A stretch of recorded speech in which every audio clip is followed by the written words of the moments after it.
السلام علیکم ورحمۃ اللہ وبرکاتہ۔ آپ سے مخاطب آپ کا میزبان قاری محمد اشرف غوری۔ تو جناب آئیے درس قرآن پاک کے ساتھ تھوڑی سی تشریح سماعت فرمائیں۔ نحمدہ و نصلی علی رسول الکریم، اما بعد فاعوذ باللہ من الشیطان الرجیم، بسم اللہ الرحمن الرحیم۔ وَإِذْ وَاعَدْنَا مُوسَىٰ 40 لَيْلَةً ثُمَّ اتَّخَذْتُمُ الْعِجْلَ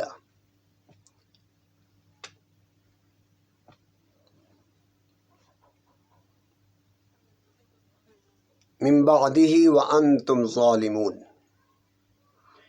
ہم نے سیدنا موسیٰ علیہ السلام سے وعدہ لیا تورات کتاب جو اللہ تبارک و تعالیٰ نے سیدنا حضرت موسیٰ علیہ السلام پر نازل فرمائی، تو اللہ تبارک و تعالیٰ نے حضرت موسیٰ علیہ السلام کو کوہ طور پر تنہائی میں، خلوت میں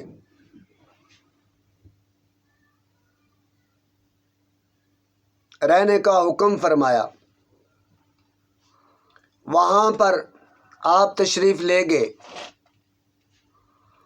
اس کے بعد اس قوم میں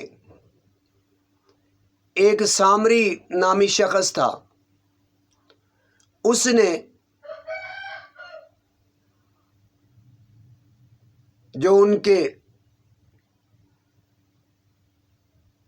آس پاس لوگ موجود تھے، سامری نے ان سے زیورات لے کر ان کو ڈھال کر ایک بچھڑا تیار کیا۔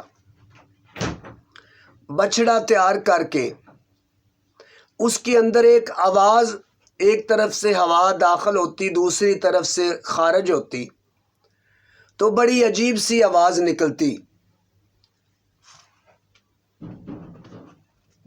جیسے یہ ہندو سونے کے بت بنا دیتے ہیں یا مورتیاں بنا دیتے ہیں یا کسی دھات کے، اس طرح وہ سونے کا ایک بت نما بچڑا اس نے بنایا، اور اس میں عجیب عجیب آوازیں نکلتی، آوازیں، ہوا ایک طرف سے داخل ہوتی، دوسری طرف سے۔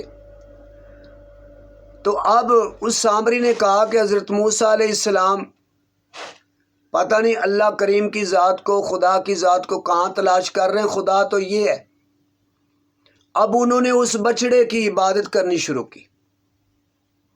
تو بعض لوگ کہتے ہیں نا کہ صرف ترجمے سے قرآن مجید کا سارا معنی اور مفہوم سمجھ آ جاتا ہے، ایسا نہیں ہے۔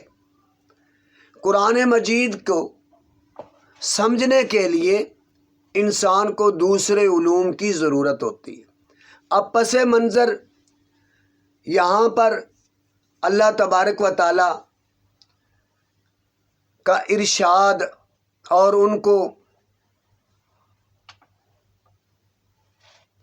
اس چیز کا بتانا، تو اللہ تبارک و تعالی نے قرآن مجید میں بہت بڑے بڑے اعلیٰ، عرفہ، بلند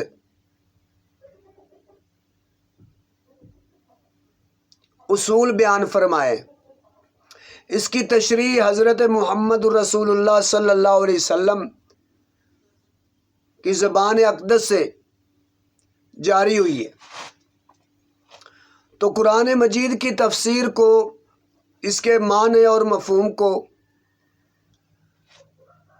سمجھنے کے لیے انسان کو صرف نحو کی اور اس کے پس منظر کیا ہوا تھا ان کا ادراک ہونا لازم ہے۔ بعض ندان لوگ اردو کی چند کتابیں یا انگلش کی چند کتابیں پڑھ کے، چند جماعتیں پڑھ کے تو وہ بیچارے اس کی تشریح اور تفسیر کرنی شروع کر دیتے ہیں، تو وہ غلطیوں پہ غلطیاں کرتے ہیں لیکن ان کو محسوس نہیں ہوتا۔